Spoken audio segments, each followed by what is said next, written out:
To L'chaim, there's a yard site of Ibitch's father, Rabbi Avram and Rafal Dever, and Shom Shav and Aliyah. Good to better for him and the whole family, for all good with Sech Chai Yisrael. L'chaim.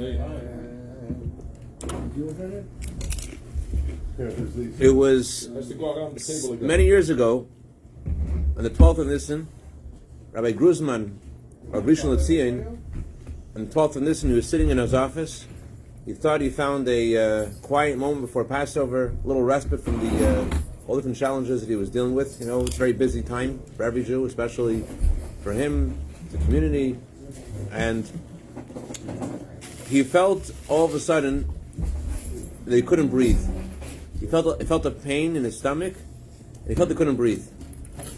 And the pain was so intense, and his loss of breath was so rapid, he thought that he would faint, and then no one would find him, because he was in his office.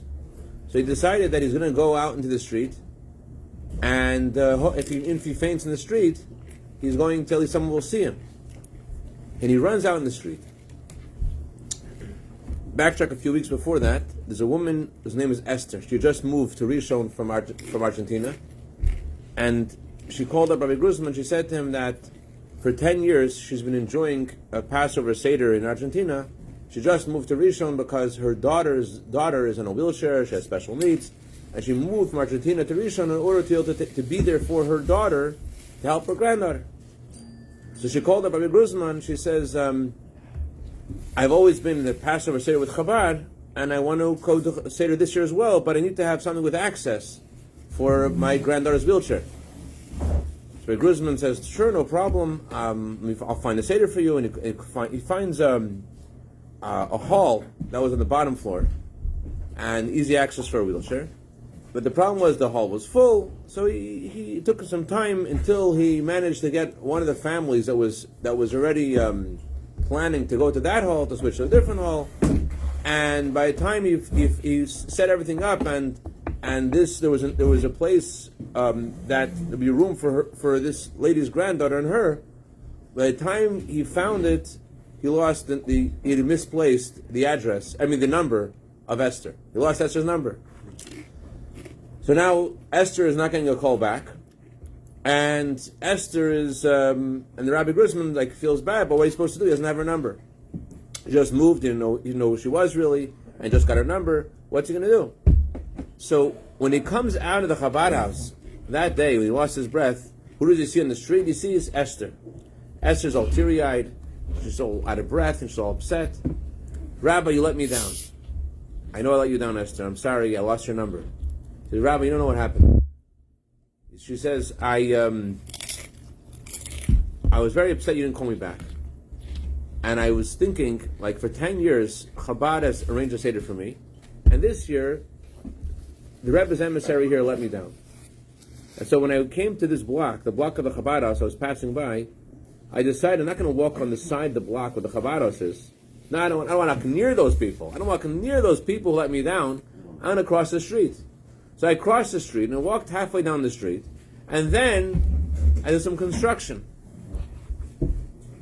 And because of the construction, I couldn't continue walking on that side of the street. I had to walk back to the other side of the street. And I found myself right in front of the Rebbe's picture, the large Rebbe's picture that you have at the outside of your Chabad house. So I turned to the Rebbe and I said to him, you always help me with the Seder. I'm always with your people, your Seder.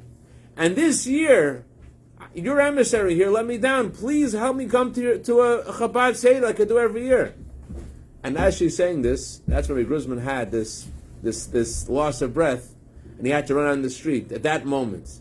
And that's why he's able to get her to a Seder. He met her then, and Baruch Hashem, he arranged it. So the reason I'm sharing this story, this coming Saturday night is Rebbe's birthday, and for those of us who have the good fortune taking the time every day to recite the chapter of Psalms associated with the Rebbe's age, we're switching this Saturday night. So if you haven't, it's a good time to start. We're switching to Psalm Shir HaMalos Haboitchem B'Hashem Kartzion, Psalm 125, right? 126, 125. Those trusting in Hashem is like Mount Zion. Those who trust in Hashem are like Mount Zion. What's the of trusting in Hashem is like Mount Zion? You ever been to Mount Zion? Mount Zion in Utah? Mount Zion, when you go to Mount Zion, everything around Mount Zion is all about Mount Zion. The hotels are hotels of Mount Zion. The buses are buses of Mount Zion. But the more overarching thing in that region is Mount Zion. The similar way you could trust in Hashem, but trusting in Hashem is something that's just like on the periphery of your vision. You also trust in Hashem. The idea of trusting in Hashem like a mountain means that there's nothing else to see. You're on the mountain of trust in Hashem. You're trusting in Hashem, and all that's going on is trust in Hashem. I think the word Zion also is relevant to this subject because Zion in Hebrew means a sign. It means all that's going on in your life is a sign of Hashem. That's what it really means to trust in Hashem, that you're completely immersed in Hashem's presence, that all there is to see is the trust in Hashem. You understand what I'm saying? You could feel that Hashem is something in your life, right? Or you could feel that there's nothing else. There's nothing else. All that's going on is that Hashem's taking care of you. That's all that's going on. It's especially relevant now in this season as we're approaching Passover, approaching the holiday of freedom, and we're seeing a lot of miracles on the one hand. On the other hand, God bless Rabbi Shlomo Yehuda Rechnitz, who was just provided thousands of families in Israel for all the needs for Passover, and just by himself, he sees buildings taken down, and he decided by himself to just like send food to hundreds of families in Israel. Baruch Hashem. So imagine being in Israel. You're seeing miracles. You're seeing all these terrorists being destroyed. On the other hand, you're also seeing your family going down into a bomb shelter. And how can you celebrate a holiday of freedom when you're in a bomb shelter? Right? It's a holiday of freedom. Video game. You can't play video games on the holiday, but yeah. So how are you supposed to feel freedom? Think about it. So let's look inside for a second. Let's look inside ourselves for a second. Just like this war that's going on in Israel affects millions and millions of people, and there's every detail of the war is so important. Every detail of what's going on is critical. There's so many different details of all that's going on. We have a similar kind of thing that's inside of ourselves. We don't even realize. Whenever we breathe, we're drawing into ourselves millions and millions of kinds of viruses and bacteria, which are unhealthy for us. And Hashem has arranged this, I'm going to mispronounce it, but I tried hard to write it down, but I can't read my handwriting now. There's a mucular liner that we have in our nose, in our mouth, in our throat, that all these viruses that come into us, mucosa, thank you, Baruch. You should work for ChatGPT. Anyways, this mucosa holds back anything that is unhealthy for us. We're breathing in the bacteria, breathing in the viruses, and the mucosal line that Hashem put into us, it holds it back. It protects us. And if something gets through, this is crazy.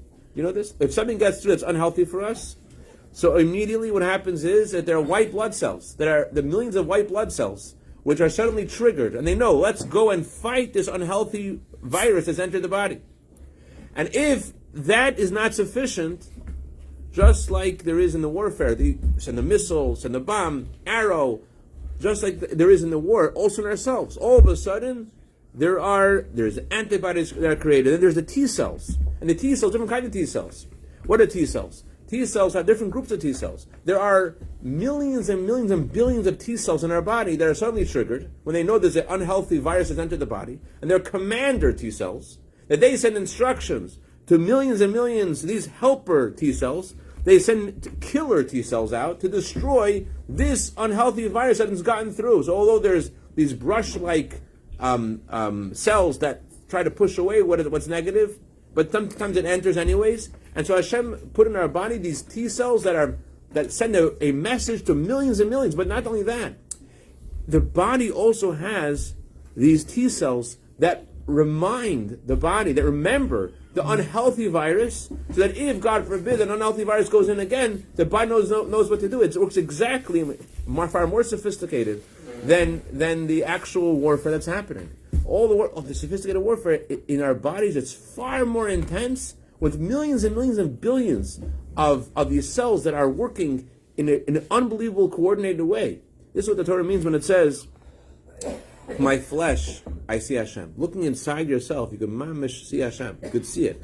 Look at the stomach. Look at the way that the stomach produces these the saliva that also protects us from unhealthy things, and the chumtza that has that has the power to melt metal inside the stomach that also eradicates all the stuff that doesn't belong. And then the liver, which further washes us clean. So we don't really understand what's going on inside ourselves every moment, but clearly we're living on Mount Zion. We're living in Hashem's constant care in a miraculous way inside ourselves every moment. That's what's happening. This is what it means when at the end of Psalms, Kol Neshama Ta'alka. Every soul should praise Hashem. Says the Talmud, what does it mean, Kol Neshama? Every soul should praise Hashem. Every breath. Every breath we take should praise Hashem, because the breath we're taking actually it's so much involved. Millions and millions of bacteria and viruses, and Hashem is watching us and guiding us every single moment. We don't realize. There's a woman who did realize just past her last Shabbos. Many of us knew her, Devorah Marvi. Devorah Marvi. Oh, you know Devorah Marvi. I actually just told the family. I visited the family for Shiva. And I told him how what an impression that she made on you when you met her after Yom Kippur that year, 2 years ago Yom Kippur. Devorah Marvi was a remarkable woman who, when you asked her how she's doing, she didn't say Baruch Hashem this, Baruch Hashem that. She said, I am grateful. I'm grateful doesn't mean I'm grateful because I have, what's it called again? The meat? No, the chorizo? No, chorizos. I'm grateful for chorizos. You could be grateful when someone does some favor for you, right? You feel grateful if they did a favor for you. Then there is being grateful to Hashem is a different kind of thing. It's not like you're you and you have stuff going on inside of you, and then there's something else. You're grateful for someone who's provided. Grateful to Hashem is a different thing. Grateful to Hashem means your whole being is in someone's hands. You feel dependent completely on Hashem. This is this sense of being grateful to Hashem.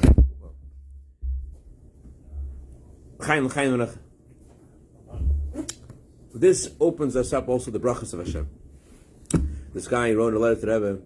I don't know the words of the Rabbi, but I wish I did. But he wrote there basically like, yes, he lives in Yerushalayim, and he's married with 10 children, and he's not, and he's upset because his income isn't the way it's supposed to be, and he's writes a whole letter of complaining.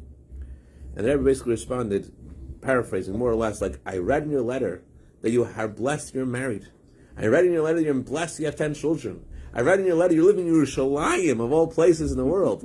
And basically the point I was telling him was that what's closing you off from God's blessings is feeling ungrateful. When you feel grateful to Hashem, that opens you up to Hashem's blessings. We reading every day right now the various tribes that brought sacrifices to Hashem, and we're almost up to Naphtali's the last one, right? Naphtali's the last one? Last of 12 tribes? No? I think Naphtali is the last one. Maybe I'm wrong. Naphtali, it says about Naphtali svar rotzin umoli birchas havai. Naphtali is satisfied and he's full of brachas of Hashem. The tribe of Naphtali, what's the unique thing about their energy? They feel satisfied. They feel grateful. And because you feel satisfied and grateful, you're moli birchas havai. That's what fills you with God's blessings. Unlike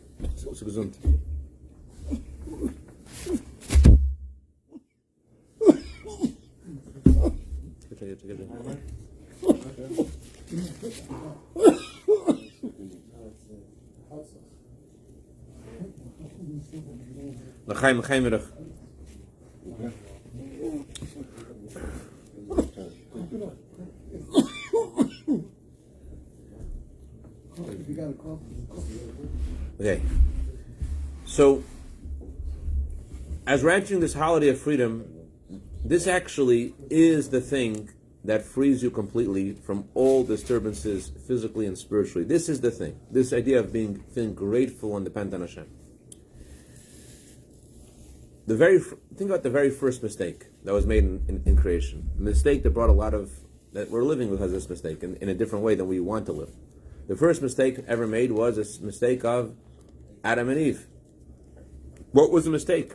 On the surface you say the mistake was they ate from the tree. However, what does the Gemara say? Gemara doesn't say that's a mistake. The mistake is Hashem created the world. The Gemara says the Tzimtzum Addition. Tzimtzum Addition, similar. But the Gemara says something else was a mistake. You know what was a mistake? The Gemara says when Adam was accused of eating from the tree, Adam said right away, it wasn't my fault. The woman you gave me, that's what the problem is. So God said, what was the problem? He was ungrateful. Now, question is, why is he ate from the tree? That was a problem. God told him, don't eat from the tree, eat from the tree. Why does the Torah say the problem was he was ungrateful? Being ungrateful is one issue. The problem was, obviously, that he ate from if he was ungrateful and didn't eat from the tree, it would be okay, right? That was the problem, was he ate from the tree. That was the issue. But the Gemara doesn't say that. The Gemara says the problem was that he was ungrateful. That's why he ate from the tree. The Gemara says, very good. The Gemara says, le'achbara ganva chura ganva. The Gemara says, a mouse does not steal. It's the hole that steals. What that means is, when a person feels that they're in the mountain of Zion, they feel trust in Hashem. A remarkable thing happened to me today. Just to share, just the mountain of Zion. I was giving a matzahs today by horseman, and I met one lady there. She says, "Oh, are you Rabbi Levi?" A lot of Persians, believe it or not, call me Rabbi Levi because my last name is Levin, and I'm from the tribe of Levi.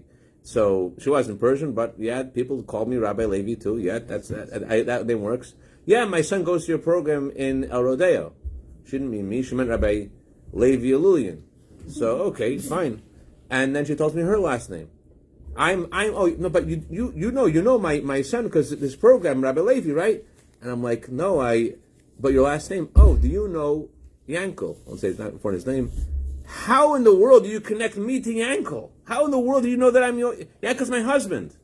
So it turns out I met her husband about 12 years ago, and I was touching him for a while because her husband had this mitzvah he took upon himself. Anyone wants a pair of tefillin, he'll sponsor that tefillin. And I've been in touch with him in a long, long time. But when she mentioned her name, it's an unusual last name. I right away remember it. Anyways, so who knows where that goes? Fine, but just that itself is like, I'm the mountain of Hashem. That's what's going on. The mountain of trust in Hashem means that you don't see anything else.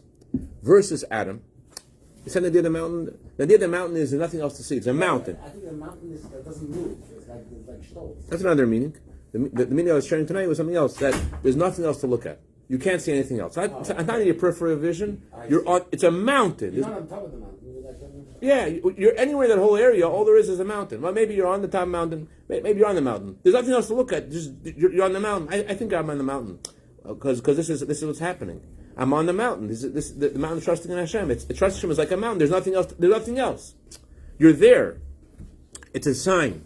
Anyways, so this is the idea of Adam's mistake. Adam's mistake was he was ungrateful.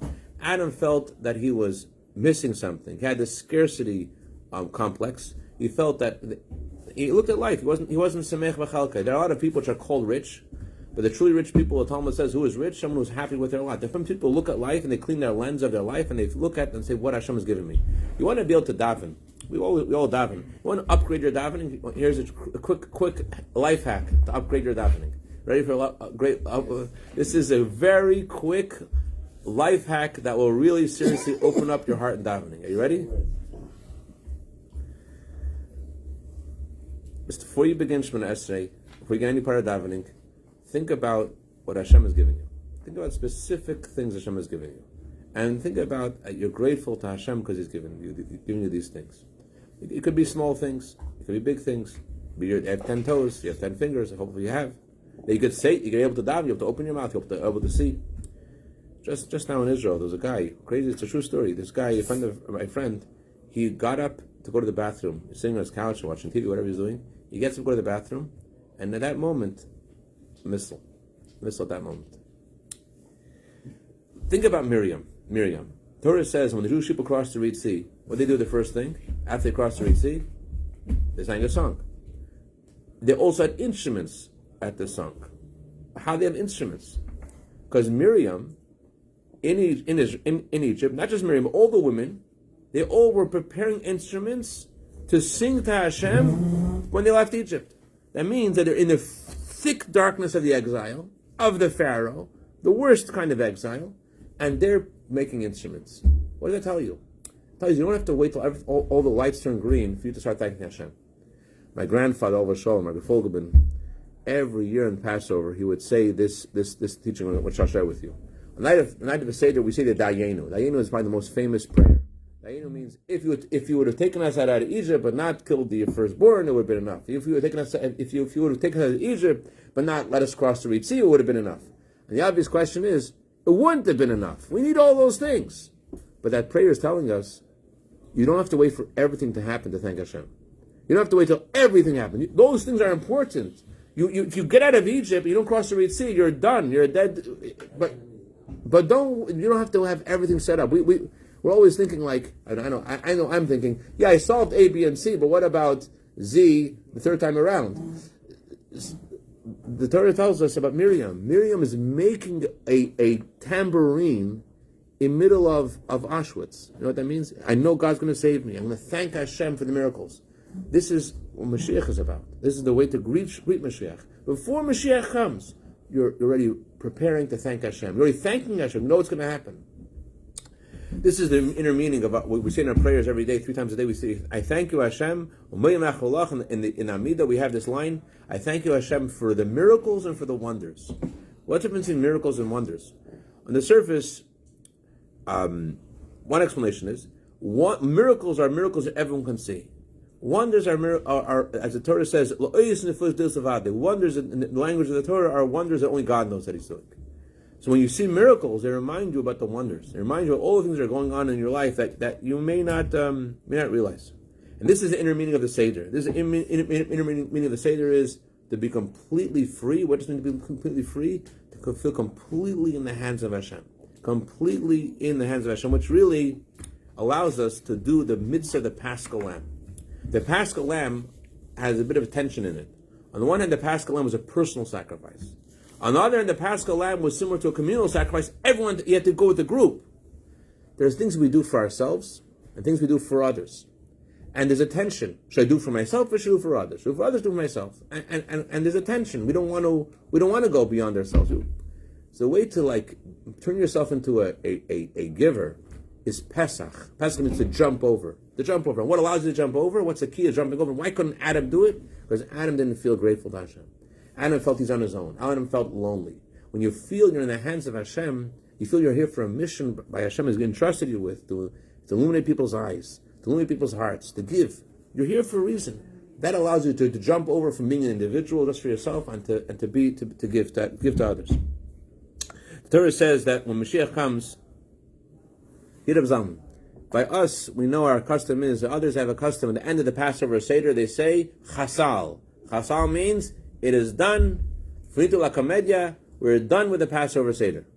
In our custom, we don't say Chasal. Why do we say Chasal? Because Passover is not meant to end. It's meant to continue. It's meant to continue throughout the year. Why didn't he put in the Seder? He put in the Seder because the inspiration of Passover, leaving limitations. There are limitations. I feel fear, I feel anxiety, I feel jealousy, I feel toxicity. That I don't want, I do want. That all these limitations, I could do, I can't do. What frees us from all these things? It's the idea of living with gratitude means I feel dependent on Hashem. There's nothing else going on. Hashkocha prat is divine providence. That's what's going on. That's what allows me to jump beyond myself and to think about others. I feel I'm in the hands of Hashem. I don't feel I'm missing. Some people always grabbing. I want to get because they feel they're missing. There was this true story. The true story happened too many times. There was these boys in the yeshiva. They're making problems, and the yeshiva was trying to figure out who are the kids making problems. And they investigated, couldn't figure it out. They asked the head of the yeshiva, "We can't figure this out. Maybe you study Talmud all day. Maybe you could figure out this mystery. You're Sherlock Holmes. Tell us who are the guys making problems." It's very simple. The kids who aren't paying tuition, they're the ones making problems. Why? Obvious. It was true. They found that out. It's true. Why? Because when you feel beholden to someone, it's not a good feeling. You want to feel me, I'm me. Feel beholden to someone, try to point out their flaws. That way you don't feel so beholden to them. When you feel that someone's doing so much good for you, the human response is to protect your ego. I want to protect myself. Like Yankel taught Shmerel how to cut diamonds. The whole year is spent teaching him how to make diamonds. At the end of Yankel's tutelage of Shmerel, he gives Shmerel an ashtray with little pebbles. He says, "You're giving me a gift? Why is it? I should give you a gift." Listen, every time I do someone a favor, they throw rocks at me. When it's your turn, Small rocks. Bottom line is, when Mashiach comes, there's one sacrifice that will never stop. One sacrifice that will always continue. Which sacrifice? Korban Teda. The Korban Teda, the Korban of thanks. What's the name of the Jewish people? Korban Teda and Betela. What's the name of the Jewish people? Yehudim. Our original name was Bnei Yisrael, but what do we call today? The Yehudim. What's Yehudim mean? Those who thank Hashem. Those who thank. That's who we are. You connecting yourself to your deepest self when you feel dependent, gratitude to Hashem. That's what opens you up to Hashem's brachas. That's what puts you in your mojo where you need to be, and that's what makes you experience real freedom. That you're okay. You're okay because you're completely dependent on Hashem. Dependency, 100% dependent. That's what opens you up and brings the brachas to Hashem. And this is what we have to feel already before Mashiach comes. Enter the zone of Mashiach already today by thanking Hashem for the miracles He's done already, and the miracles that we're expecting. The miracles are just like Miriam, just like our grandmother Miriam. She made the tambourines. It says in the merit of the righteous women we were redeemed from Egypt. Merit of the righteous women will be redeemed from this exile. What's their merit? That they expect the redemption before it even happens. L'chaim, l'chaim, l'rachim.